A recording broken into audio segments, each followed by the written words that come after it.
So here's a brief anatomy review. So the lumbar spine and pelvis is, the lumbar spine is made up of 5 segments, L5, 4, 3, 2, 1.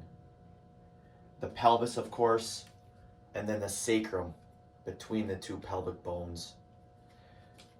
With the lumbar spine, with the lower back, there should be a little bit of a curve in the lower back like this called the lordosis. And then the thoracic spine, the mid-back, has a curve the other way called kyphosis. And then the cervical spine has a lordosis. But in terms of some anatomy, some landmarks, we have these 2 bony bumps back here called the PSIS. So just from a landmark standpoint, just inside of that PSIS is the sacrum. This little bump here, the S2 tubercle, is right on the inside there.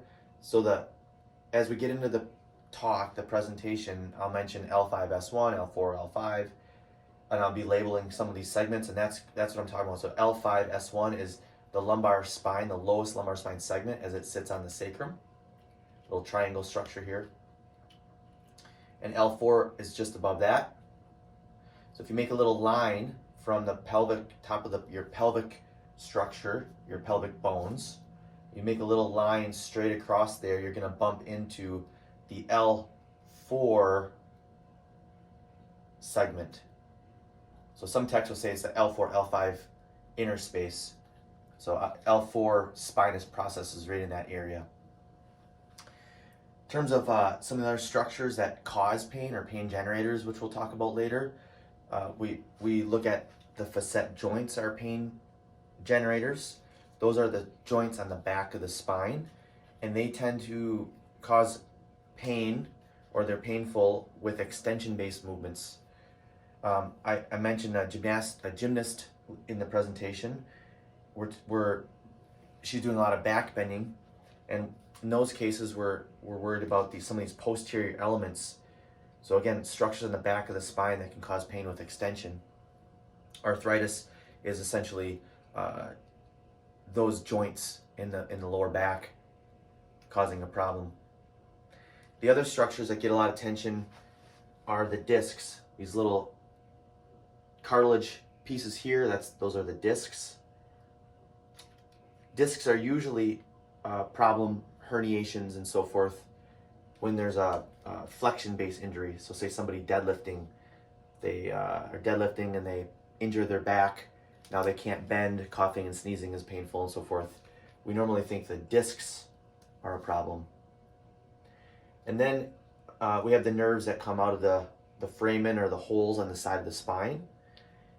There's several reasons for a nerve to be irritated. Discs are one reason, disc herniations are one common reason. Stenosis from arthritis is another one.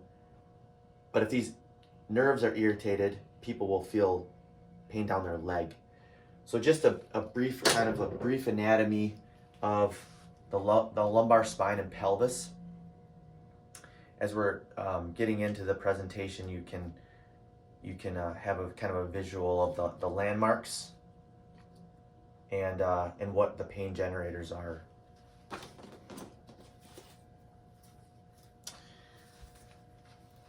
I think you can see that the muscular structures here. Some important muscles in the spine. On this picture, we don't see the intrinsic muscles, but there's global muscles, which are defined as muscles that cross the spine but don't attach onto the spine. The lats are one muscle. I'm just pointing this out because later in the chat, when I'm talking about stabilization exercises, it's important to kind of remember some of the muscles. So the lat muscle runs from basically the opposite arm to the opposite iliac crest here. This white stuff here is called the thoracolumbar fascia. So the lats have a strong fascia connection, which is connective tissue, and has this kind of crisscross pattern here. So you'll see later in the talk that I discussed that the lats are really important for a certain kind of spine stabilization. some of these other muscles that we talk here, these muscles on the outside of your spine, the internal external oblique muscles, those are again global muscles. They don't have direct spinal attachments. They attach onto the pelvis, but they're important for spine stability. We'll talk about McGill's Big Three exercises, and that's one of those ones. And then another muscle that gets a lot of attention is it's called the quadratus lumborum. Essentially runs from the top of the iliac crest to the bottom of the ribs, and that's important for spine stabilization. We'll discuss that. We'll hit that in the exercise portion.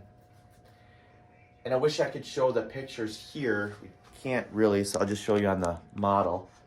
But there are muscles that attach in a diagonal pattern directly on the spine. I don't know if this is helpful to see, but they run all the way up the spine like this, and they're tiny little muscles that are jam-packed with proprioception fibers and stretch fibers. So they essentially help with intrinsic spine stabilization. And these tiny little muscles that attach onto the spine are known to atrophy or get smaller in the presence of certain types of back pain. So in the exercise portion, we discuss that as well. So that's just a brief anatomy lesson, so you're kind of prepped for some of the things we'll chat about